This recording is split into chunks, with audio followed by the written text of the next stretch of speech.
Bonsoir à tous, bonsoir à toutes, c'est Raph. Alors, on se retrouve ce soir parce que je voulais vous faire une petite vidéo sur le RSI. Pourquoi le RSI? Parce que le RSI, en fait, c'est l'indicateur, ou en tout cas un des indicateurs les plus utilisés en trading, euh, autant par les particuliers que par les institutions. Et puis, donc, je trouvais intéressant de vous expliquer comment moi je trade avec le RSI. Sans prétention, hein, c'est pas la bonne méthode, c'est ni la meilleure méthode, c'est simplement la mienne, ma méthode. Et comment j'ai fait? Ben, j'ai lu pas mal de trucs, j'ai regardé des vidéos aussi, regardé des exemples de comment, les personnes utilisaient le RSI. Il y a différentes, méthodes. Alors il n'y a pas des grandes différences en général, hein, mais voilà, j'ai fait un mix de tout ça, j'ai adapté, avec ma façon de voir les choses et de voir les marchés, et puis je vais tenter de vous expliquer ça le plus clairement possible. Donc j'utilise beaucoup avec les divergences, hein, on va voir ça. Donc le RSI ici, donc on est sur mon analyse, enfin disons le graphe que j'utilise pour l'analyse hebdo. On a donc ici le RSI, hein, en bas. Donc le RSI c'est quoi? C'est un indicateur qui est borné, d'accord? Entre 0 et 100. Euh, il y a trois zones. Donc au-dessus des 70, on dit que le cours est suracheté. Donc on est en surachat. Donc il y a toutes les chances pour qu'on fasse une correction. Ce qui se passe ici, vous voyez que le cours est en surachat, on a beaucoup monté.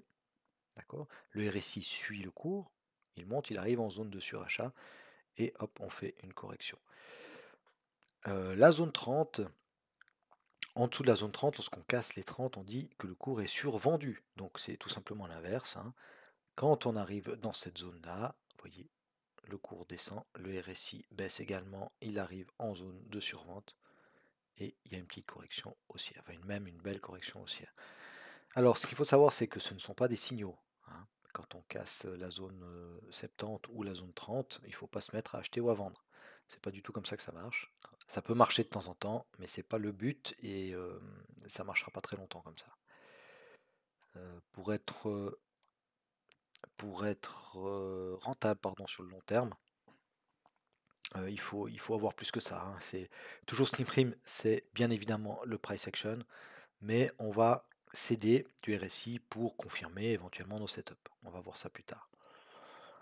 Donc il y a une troisième zone, la zone des 50, c'est une zone neutre. Donc quand le prix se balade autour de cette zone, pardon, une fois au-dessus, une fois en dessous, une fois au-dessus, une fois en dessous, le prix fait pareil.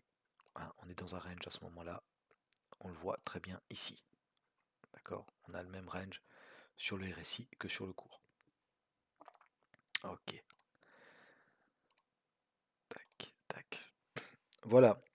Donc, comme je vous disais, moi j'utilise surtout par rapport aux divergences.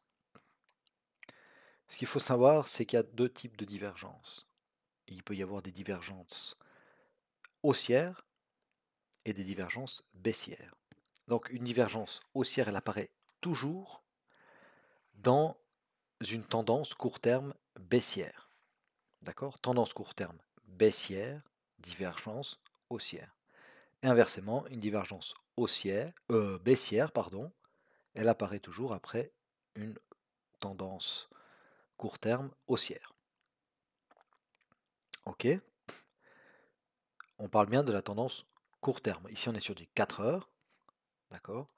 Donc, si on devait choisir entre une divergence haussière après une tendance court terme baissière ou une divergence baissière après une tendance court terme haussière, laquelle on choisirait si on va en hebdo par exemple. Donc c'est ici, hein, notre div elle est là. En hebdo, la tendance de fond, qu'est-ce qu'elle a? Eh bien, elle est clairement haussière. D'accord? Donc, dans ce cas-là, on préférera une divergence, bien sûr, haussière dans le sens de la tendance de fond. Excusez-moi, dans le sens de la tendance de fond long terme. La divergence, elle aura beaucoup plus de poids si elle apparaît sur une zone de support pour une haussière ou de résistance pour une baissière. Ici, en l'occurrence, on va s'occuper de cette zone-là. Je ne sais pas si vous vous rappelez, on avait tracé cette zone. au mois d'octobre l'année passée, ou même avant peut-être. C'est une zone de polarité, hein, d'accord? Le cours, enfin la zone a fait support une fois, deux fois, trois fois, quatre fois. Ici, gap de rupture. Là, résistance. Résistance dans un premier temps, elle casse et on revient dessus. Elle est d'autant plus intéressante qu'il y a sur cette zone, enfin disons cette zone est appuyée par les 11 400, un stit, et les 11 500 aussi, qui sont juste au-dessus, d'accord? Un stit également. Vous voyez qu'on clôture quasiment tout le temps au-dessus des 11 500. Donc, une divergence qui apparaît dans une zone comme ça après une belle baisse, c'est magnifique.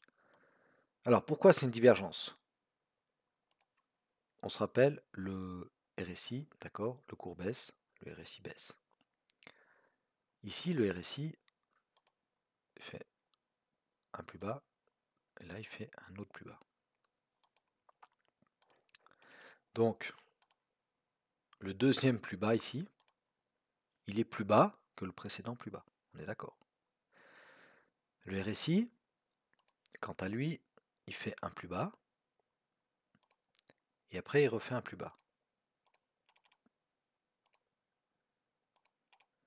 Mais le deuxième plus bas, il est plus haut que le précédent, contrairement au cours où il est plus bas. D'accord? Donc le cours, il baisse, le RSI, il monte. Donc le cours et le RSI divergent, on a une divergence RSI. Pour la divergence, ça c'est pour la divergence haussière. Pour la divergence baissière, on en a une ici. Donc tendance court terme haussière. Ici, le cours fait un plus haut, plus bas que le suivant, donc celui-là il est plus haut que le précédent. Sur le RSI, c'est l'inverse. Le plus haut, ici, il est plus haut que celui-là. D'accord? Donc on voit bien que le cours monte, le RSI baisse. Le cours et le RSI divergent, on a une divergence RSI. Ok? Très important, c'est très peu dit dans les vidéos que j'ai vues sur YouTube en tout cas. On regarde toujours la clôture des bougies. Le RSI se base sur la clôture des bougies. Donc on ne regarde pas les mèches. La mèche là, on s'en fout. Nous, ce qu'on regarde, c'est la clôture. Donc la clôture, elle est plus bas que ces clôtures ici. Ok?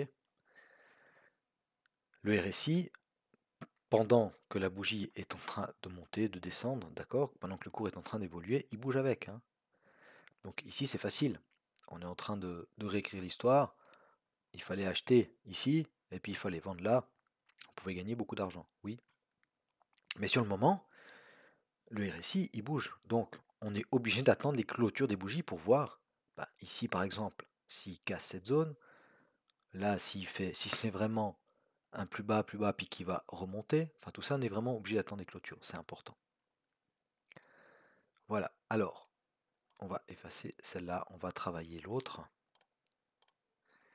Plusieurs règles à respecter pour les divergences. La première jambe de la divergence, elle doit impérativement, la première jambe, celle-ci, elle doit impérativement être en survente pour une haussière ou en surachat pour une div baissière. Très important. La deuxième, ça a moins d'importance. Elle peut être à l'extérieur, elle peut être dans la zone neutre. D'accord? C'est pas grave. Tant que le cours fait un plus bas et que le RSI fait un plus haut. Si elle est dans la zone neutre, c'est pas grave. Mais la première, elle doit être en surachat.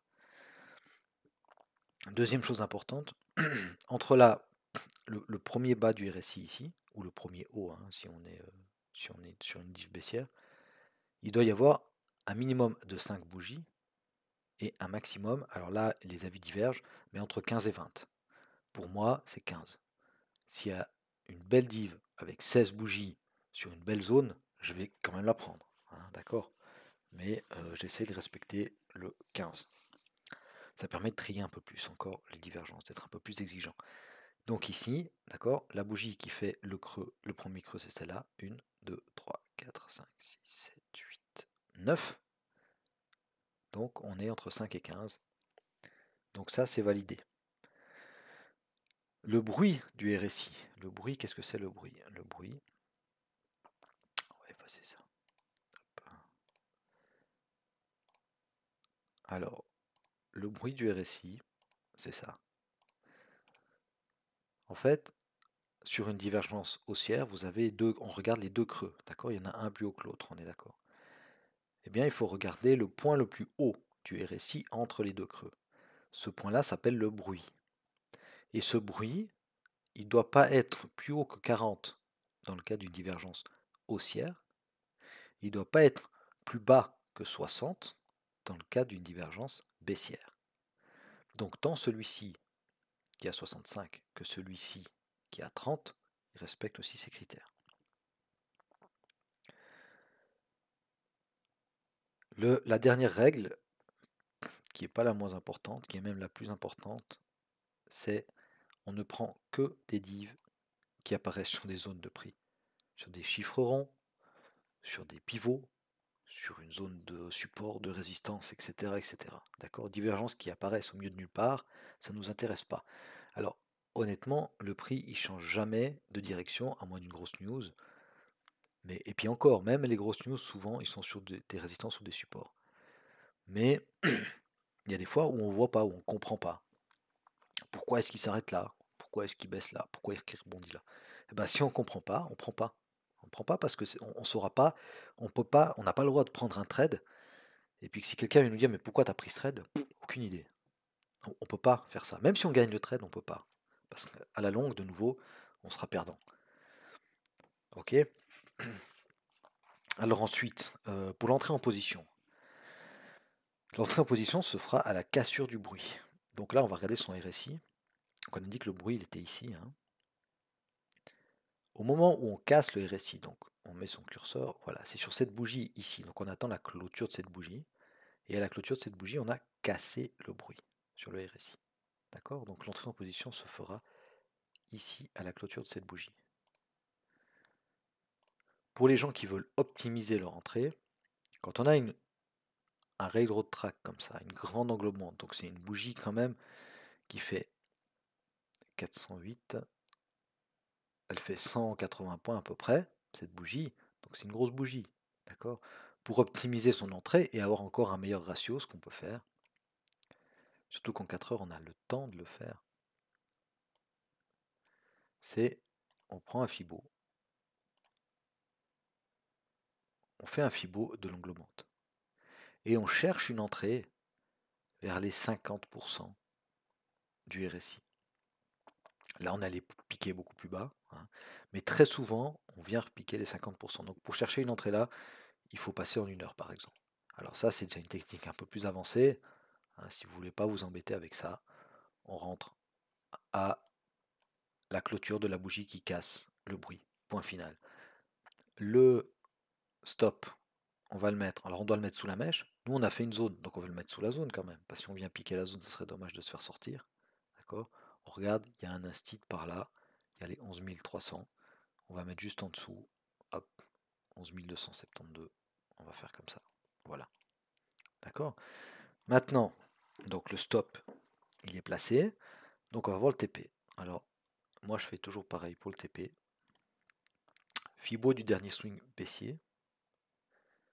D'accord? Donc depuis que les plus hauts sont de plus en plus bas et que les plus bas sont de plus en plus bas aussi. Et on va chercher les 50%. Donc après, il y a le management de la position. Alors le but, en tout cas le TP1, c'est les 50% du Fibo. On peut tout sortir aux 50%, pas de problème. Moi, ce que je fais, c'est qu'à 38, je mets ABE. Parce que je ne veux pas être en gain de tout ça.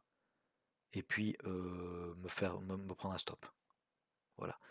Donc moi, j'estime que quand on est à 38, je me mets ABE. Comme ça, j'ai plus le souci de perdre. J'aurais le regret de ne pas avoir encaissé, oui, mais j'aurais pas le regret d'avoir perdu de l'argent sur un trade qui était largement gagnant.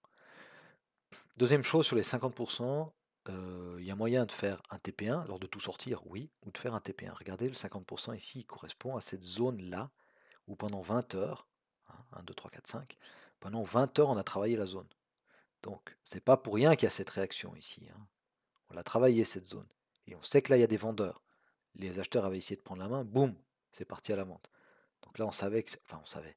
Il y avait de grandes chances que ça réagisse. Donc, on peut prendre, soit tout sortir son trade complet, on met toujours un petit peu en dessous hein, pour éviter la fausse touche. Et puis, ou alors garder par exemple un petit 20% et puis aller chercher la résistance un peu plus loin. Alors ici, ça aurait été les 12 500, il y a les 61,8 du Fibo, et en plus, les 12 500, donc l'instit, et puis c'est une zone, regardez, qui a été très travaillée, hein, à plusieurs endroits. Donc on ne pouvait pas l'ignorer cette zone, et là il aurait fallu, moi j'aurais en tout cas tout clôturé, si j'avais tenu jusque là, hein. En l'occurrence, moi ce trade je l'ai pris, mais quand j'ai vu que ça chutait comme ça, je suis sorti par là, quoi. Un peu à l'émotion, je dois l'avouer. Mais voilà, ça faisait quand même un joli trade. Évidemment qu'on contrôle toujours que le ratio soit positif, hein. 1,5 c'est vraiment le minimum. 2 c'est top. Et puis plus haut, ben, c'est encore mieux. Donc là on a 300 points de stop. Si on va au 50, on a 672 points de gain. 670 points disons. Donc voilà, on a un ratio de 2, c'est parfait. Et si on va au 61,8, on a un ratio de 3. Donc c'est magnifique. Les divergences, ça marche pas tout le temps, hein, c'est comme tout en trading, mais il y a quand même de fortes probabilités de fonctionner, et surtout avec des ratios de 3 ou 4, enfin de 2, 3 ou 4, eh bien on peut voir venir quand même, hein. Si on arrive à respecter tout ça, si on arrive à, à pas, enfin, disons, à contrôler ses émotions et à garder jusqu'au TP, franchement, c'est une belle méthode. Il faut s'entraîner visuellement, il faut penser à regarder son RSI, penser à regarder ses zones, mais c'est une méthode qui est assez efficace. Et efficace sur tous les time frames, hein. Franchement, alors bien sûr qu'une div 4 heures ou une div 1 heure, elle sera plus safe qu'une div 1 minute ou une div 5 minutes. Évidemment, elle aura beaucoup plus de proba, parce qu'elle aura beaucoup plus de poids, mais elle aura aussi un plus grand stop. Donc voilà, après c'est selon votre façon de trader. Il y a moyen aussi de manager sa position sur le RSI. Il y a, à mon sens, il y a 3 moments où on devrait couper son trade. Donc, si on est rentré ici, d'accord, que le RSI revient donc en zone de progression baissière, hein, entre les 30 et les 50, on est en zone de progression baissière, mais s'il recasse la zone de survente, là, à mon avis, il faut sortir. Enfin, moi, c'est ce que je fais. Et c'est préconisé d'ailleurs par plusieurs traders. Du moment que on revient dans la zone et qu'on casse cette zone-là, ça sert à rien d'aller laisser taper le SL. Si on peut économiser un peu, autant économiser un petit peu. Toujours en clôture, hein, évidemment, hein, toujours en clôture. Euh, Si le RSI passe en zone neutre, casse les 50 et revient directement, alors là, on devrait être en gain. Donc, soit on met ABE, au moins on protège, d'accord? Soit on prend une partie des gains, voire tous les gains. C'est à vous de voir. Faut pas trop souvent prendre tous les gains en dessous du ratio, parce que sinon le ratio il comptera plus, hein. D'accord? Si on met un stop de 300 et puis qu'à 150 points, on prend tous les gains, on est content, on a fait 150 points, mais la prochaine fois qu'on met un stop de 300, eh ben, on n'aura plus, ça jouera plus, on va se faire bouffer tous les gains. Vous voyez ce que je veux dire? Donc c'est quand même important de respecter, mais après si on a vraiment un signal de retournement, ça sert à rien de s'entêter et puis de laisser aller taper son stop, hein, ou son BE. Troisième chose, euh, dans le cas où ce signal ici, d'accord, il n'est pas, parce que la deuxième jambe, je vous ai dit tout à l'heure, hein, elle n'est pas obligatoirement, en zone de survente ou de surachat. Donc si elle est un peu plus haut ici, et puis que le RSI fait un plus bas que la deuxième jambe, on sort aussi. D'accord? Donc soit on est en gain et puis on tente un BE qui sera très court et qui sera probablement touché, soit on est en perte et puis on coupe avant le stop. Mais c'est toujours, moi je parle toujours de clôture, j'insiste bien là-dessus parce que il y a des bougies, ce genre de bougies, vous voyez, bon alors après on a une rouge, hein, c'est peut-être pas le bon exemple. On va retrouver une autre. Ce genre de bougie là, on se dit aïe aïe aïe, la zone elle a cassé, d'accord? Mais on coupe là, puis après en fait, bon alors après plus tard ça casse, mais vous voyez, ça réintègre, hein. Il faut faire attention à ça. Voilà, alors c'est à peu près ce que j'avais à vous dire sur les récits, j'espère avoir été clair. Si vous avez des questions, n'hésitez pas à les mettre en commentaire, j'y répondrai bien évidemment volontiers. Si vous avez des remarques et des suggestions aussi, n'hésitez pas à vous abonner à ma chaîne, à mettre un petit like, et puis moi je serais très content de vous retrouver dans mes prochaines vidéos, pardon. Je vous souhaite à tous et à toutes une belle soirée, et je vous dis à bientôt. Ciao, bye bye!